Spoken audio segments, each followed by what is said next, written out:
edhe të kishte me interes të veçantë zgjedhjen e postit presidentit, do të zgjidhej ky post edhe kjo pozitë para se me u zhagit ky proces. Kur e kom deklaru këtu publikisht që të kom thonë, zoti Kurti nuk ka vullnet politik me zgjedh postin e presidentit, që shdojnë partit opozitare. Zoti Kurti bëri përpjekjet e tij. Po dhe ftoi 2 herë Bedri Hamzën, ftoi 3 herë Lumir Abdigjikun. Thash s'keni propozuar asnjë kandidat. Ai mundet mi thirrë edhe 10 herë, po ç'është i ka thirrë. Është ideja ti, zoti Kurti don gjithçka, kur donaj edhe ç'është donaj në politikë nuk funksionon kështu. Ai ti s'mundesh me grutone, me fmitu, ashtu e lemo me parti politike. Po ti bjen bara ti si subjekti më i madh aty bjen bara ti ftoj subjekte tjera politike. Ti bjen bara, po edhe aty bjen bara përgjithësisë më të madhe për me nda pushtetin, për me u kthy në retrospektiv. E kim pas një parti politike që ka qenë LDK Ibrahim Rugos. E ka bë kryeministër Amush Haradinin me 7% votave. Për me pas diskurs publik shnosh. Ka qenë një kontekst tjetër. Kontekst që shdush analizu. Ani që a do me këthy dhe kontekstin tjetër. Ka qenë edhe atë një farë polarizimi i madh i skenës politike për gjithë çfarë ndodhi pas luftës. Po për interes shtetit, ajo nuk o bo për interes për mi pajtu dy parti, po kon interes shtetit. Që do me këthy situatën tjetër, kim pas kohën edhe kur PDK dhe AK, për shembull kur PDK ka bo prapra Amush Haradinin kryeministër. Kështu që zoti Kurti po don gjithçka edhe s'po don me jap kur gjë. Prej kushit për ko ka bo ka që rëndësishëm posti i presidentit ma shumë si posti i kryeministrit? Prej kushit?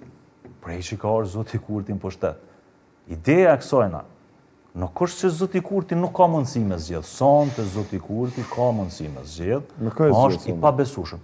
Me këndon, mundet me LDK-n, mundet me PDK-n, mundet edhe me AK-n. A mund ndodh me PDK-n? Po, dëgjom, ka mujt me ndodh, po une nuk shomo. Pse? Për shkak se Kurti ka tradhtu dhe është i pabesueshëm politik. Në çka i tradhtoi Kurti PDK? Shumë e thjeshtë është çka. Ti kur të thirr takimu, e ki 66 vota në tavolinë. Edhe unë i kam 23 vota. Edhe unë të tham ty, jam parimisht për me propozu një kandidat ose 2 kandidat. Po am garanton ti që s'm tradhton proces. Që se qëtë në sekondat e fundit një kandidat vetë vendosjes. Me çfarë do duhet ta garantonte?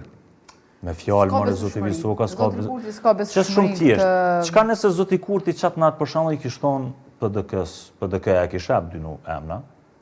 Edhe zoti Kurti si ja kish nisë, Honca i kishton e propozojmë na edhe një. Kjo është paragjykuese. Paragjykuese, po politika është paragjykuese zoti Visoka. Në politikë duhet më pas kujdes se çka ka thonë ai. Jo, dakor se që ka një krizë besimi, ka një krizë besimi, apo ta paragjikosh deri në këtë farfeje nuk. Po krejt deri që të fe duhet me paragjyku dhe ma fel duhet me paragjyku. E ka dëshmuar që se kjo e ka dëshmuar zoti Visoka. Me 66 vota që i ki ti, që është bravur 66 vota i ki, po thu, po du më mënu me zgjedh postin e presidentit. E nuk i thirr 6 deputet një partije politike që... Kjo ishim të rasti PDK-s. Po jo e pe lidhe dhe njëjtë situatën, edhe të rasti PDK-s. PDK-ja, edhe LDK-ja, po edhe AK-ja,